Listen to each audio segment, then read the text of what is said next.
அஸ்ஸலாமு அலைக்கும் வரஹ்மத்துல்லாஹி வபரகாத்துஹு. அன்புக்குரிய சகோதர சகோதரிகளே, இன்றைய தினம் மிக அற்புதமான ஒரு துஆவை நபிகள் பெருமானா ஸல்லல்லாஹு அலைஹி வஸல்லம் தினசரி காலை ஃபஜர் தொழுது முடித்துவிட்டு ஓதக்கூடிய ஒரு அதி அற்புதமான நம் வாழ்க்கைக்கு தேவைப்படக்கூடிய 3 முக்கிய அம்சங்களை உள்ளடக்கி இருக்கக்கூடிய ஒரு துஆவை நாம் பார்க்க இருக்கிறோம்.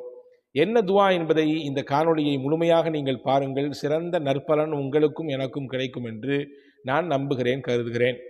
அன்பான சகோதரர்களே, இப்னு மாஜா என்று சொல்லக்கூடிய ஒரு நூல் கிரந்தத்திலே பதிவு செய்யப்பட்ட ஹதீஸ், சையதத்துனா உம்முல் முஃமினீன் உம்மஹாத்துல் முஃமினீன் ஹதரத் உம்மு சலமா ரதியல்லாஹு தஆலா அன்ஹா அவர்கள் அறிவிக்கக்கூடிய ஒரு ஹதீஸ், நபி மொழி. இது பெருமானா ஸல்லல்லாஹு அலைஹி வஸல்லம் அவர்கள் தினசரி காலை ஃபஜர் தொழுது முடித்து விட்டால் இந்த பின்னால் சொல்லக்கூடிய 3 விஷயத்தை மையப்படுத்தி துஆ செய்வார்கள். அந்த துஆவினுடைய வாசகத்தை அப்படியே சொல்கிறேன். ரசூலுல்லாஹ் இப்படி துஆ செய்வாங்க: அல்லாஹும்ம இன்னி அஸ்அலுக இல்மன் நாஃபிஆ வ ரிஸ்கன் தய்யிபா வ அமலம் முத்தகப்பலா. ரொம்ப ஷார்ட்டான துஆ, கேட்கறதுக்கு ரொம்ப ஈஸியான துஆ இது. ஸல்லல்லாஹு அலைஹி வஸல்லம் இந்த துஆவை செய்வாங்க: யா அல்லாஹ், உன்னிடத்திலே நான் பயன் தரக்கூடிய கல்வியை கேட்கிறேன். யா அல்லாஹ், நான் உன்னிடத்திலே மனமான தூய்மையான ரிசுக்கை கேட்கிறேன். யா அல்லாஹ், நான் உன்னிடத்திலே அங்கீகரிக்கப்பட்ட அமல்களை கேட்கிறேன் என்று பெருமானார் ஸல்லல்லாஹு அலைஹி வஸல்லம் ஒவ்வொரு நாளும் காலை ஃபஜர் தொழுகைக்கு பிறகு இந்த துஆவை ஓதுவார்கள் என்று சையதத்துனா உம்மஹாத்துல் முஃமினீன் ஹதரத் அன்னை உம்மு சலமா ரதியல்லாஹு தஆலா அவர்கள் சொல்றாங்க. அன்பான சகோதரர்களே, இந்த துஆவை நீங்கள் என்று இதை கேட்கிறீர்களோ அன்றிலிருந்து மறுநாள் காலையிலிருந்தே ஃபஜரிலிருந்து இதை ஓத துவங்கிவிடுங்கள். எனக்கும் உங்களுக்கும் ஓதுவதற்குரிய வாய்ப்பை அல்லாஹ் தரட்டும். அன்பான சகோதரர்களே, 3 முக்கிய கோரிக்கைகள் இந்த துஆவிலே உள்ளடங்கியிருக்கிறது. ஒன்று, வெறும் கல்வியைத்தா என்று பெருமானார் கேட்கவில்லை. வெறும் கல்வி என்பது சில நேரங்களிலே அது நம்மை வேறு விதமான திசைகளுக்கு இழுத்து செல்வதற்கும் வாய்ப்பு இருக்கிறது. இன்னைக்கு நிறைய தவறுகளினுடைய மூலக்கூறுகளாக பல இடங்களிலே இருப்பவர்கள் கல்வியாளர்கள் தான். நான் கல்வியை குறைச்சி பேசலை, அதனுடைய மதிப்பை இறக்கி பேசலை. நிறைய தப்பு தண்டாக்களுக்கு பின்புலமாக இருப்பவர்களும் கூட பல இடங்களிலே நல்ல படித்தவங்க தானே. நிறைய டெக்னாலஜியை பயன்படுத்தக்கூடியவர்கள் நல்ல படித்தவங்க தானே. அதன் மூலமாக பல தவறுகளும் பல சேஷ்டைகளும் நடக்கத்தானே செய்யுது. எனவே ரசூலுல்லாஹ் வெறும் கல்வியை யா அல்லாஹ் என்று கேட்கவில்லை, பயன் தரக்கூடிய கல்வி. உலகத்திலையும் பயன் தரணும், நாளை மறுமையிலும் அந்த கல்வி பயன் கொடுக்கணும். அந்த மாதிரியே கல்வியை கொடு என்று அல்லாஹ்விடத்திலே கேட்கிறார்கள். எனவே நாம் கல்வியை தேடுபவர்களாக இருக்க வேண்டும். எல்லா நேரத்திலும் கல்வியின் தாகம் நமக்கு இருக்க வேண்டும். அதில் எந்த மாற்று கருத்தும் இல்லை. கல்வி படிப்பதற்கு இஸ்லாமோ உலகமோ ஒரு குறிப்பிட்ட காலத்தை நேரத்தை ஒதுக்கல்ல. நம்ம மண்ணறைக்கு போகும் வரை படிச்சுக்கிட்டே இருக்கலாம். ஆனால் எந்த மாதிரியான கல்வியை இஸ்லாம் தேட சொல்லுதுன்னா, பயனுள்ள கல்வியை தேட வேண்டும். பயனற்ற கல்வியிலிருந்து இறைவா என்னை காப்பாற்றிவிடு என்று பெருமானார் ஸல்லல்லாஹு அலைஹி வஸல்லம் துஆ செஞ்சிருக்காங்க. எனவே ரசூலுல்லாஹ் அதை தான் முதன்மைப்படுத்தி கேட்குறாங்க. 2வது விஷயம் என்னன்னா, ரிஸ்கன் தய்யிபன், தூய்மையான வாழ்வாதாரம், தூய்மையான ரிஸ்க் எனக்கு வேணும்னு கேட்குறாங்க. அன்பர்களே, தூய்மையான ரிஸ்க் இருக்கிறதே ரொம்ப ரொம்ப முக்கியமானது. இன்றைக்கி நம்ம எல்லாருக்கும் ஆசை என்னென்னா, கேட்குற துஆலாம் உடனே கபூல் ஆயிடணும், ஒரு மகிழ்ச்சிகரமான வாழ்க்கை கிடைக்கணும்னு ஆசைப்படுறோம். கேட்குற துஆக்கள் எல்லாம் நமக்கு உடனுக்குடன் கபூலாக வேண்டும் என்றால் நாம் நம்முடைய ரிஸ்க்கை ஹலாலாக்கி கொள்ள வேண்டும். ஹராம் எப்பொழுது நம்முடைய ரிஸ்க்கில் கலந்துருதோ நம்முடைய தூய்மை கெட்டு போயிடுது. ரசூலுல்லாஹ்விடத்தில் ஹதரத் சையதுனா சஅத் இப்னு அபி வக்காஸ் ரலியல்லாஹு அன்ஹு என்ற சஹாபி வந்து கேட்குறாங்க: யார் ரசூலுல்லாஹ், நீங்கள் துஆ செய்யுங்க, நான் எப்போ துஆ செஞ்சாலும் அல்லாஹ் எனக்கு அதை கபூல் செய்யணும். எப்போ நான் அல்லாஹ்ட்ட கை உயர்த்தி கேட்டாலும் அல்லாஹ் உடனே அதை ஏற்றுக்கணும்.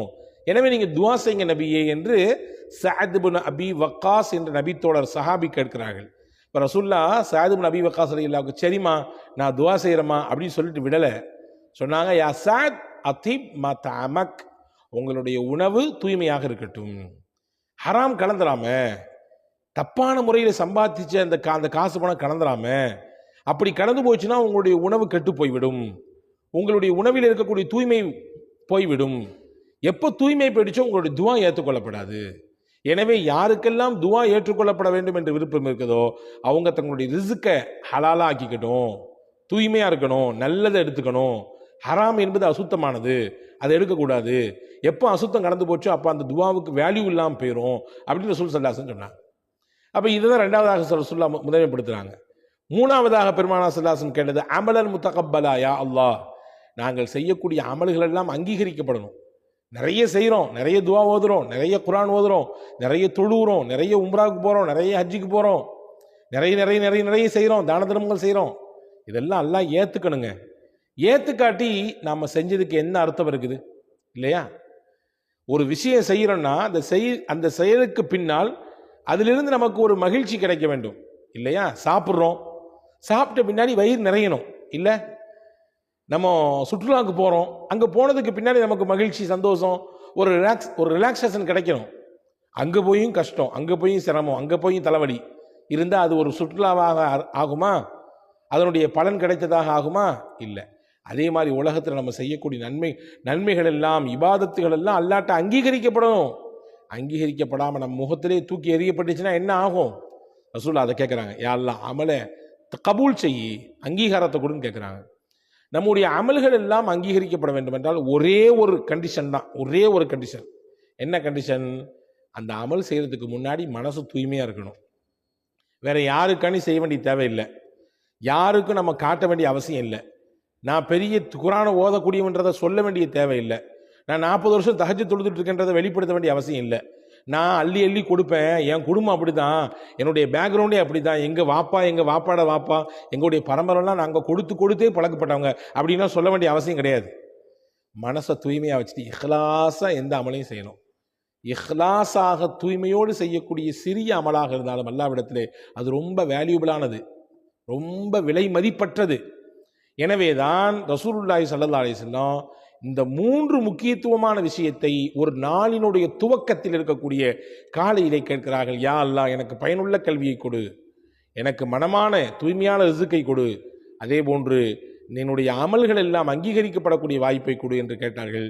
இந்த 3 துவாக்களை, முக்கியத்துவமாக இந்த துவாக்களை உள்ளடக்கியிருக்கக்கூடிய இந்த விஷயத்தை தினசரி காலையிலே ஓதுவதற்கு அல்லாஹ் உங்களுக்கும் எனக்கும் எல்லோருக்கும் முயற்சி செய்வோம். அல்லாஹ் தௌஃபீக் செய்வானாக.